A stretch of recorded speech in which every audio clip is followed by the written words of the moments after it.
So what is the best way to try to coax young people to get vaccinated?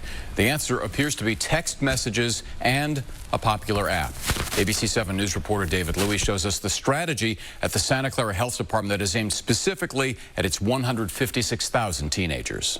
An all-out effort is underway to get 12 to 17-year-olds vaccinated. Getting them to turn out to pop-up clinics such as this one requires a strategy. There is still the lowest group in terms of age groups here in Santa Clara County to get vaccinated. So we still have to continue to push them to get vaccinated at this point. And that strategy is a multi-channel digital campaign involving their smartphones, plus Instagram in particular, which county health officials have found has been the most effective. Each Wednesday, they hold a raffle for big-name concert tickets to those who get their shots. If they've already been vaccinated, if they bring a friend or somebody else who hasn't been vaccinated, they can also participate and enter the raffle just by bringing somebody to get vaccinated.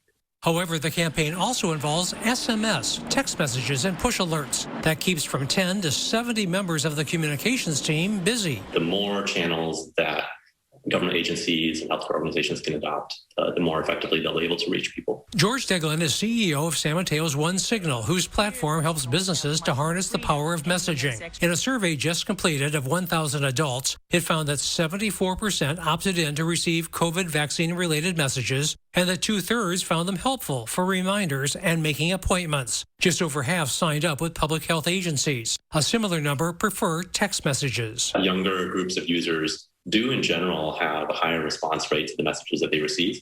So they're more likely to open them, and they're more likely to take action as a result of receiving those messages. Right now, 60% of Santa Clara County's teens have had at least one shot, but health officials want that number much higher. David Louie, ABC 7 News.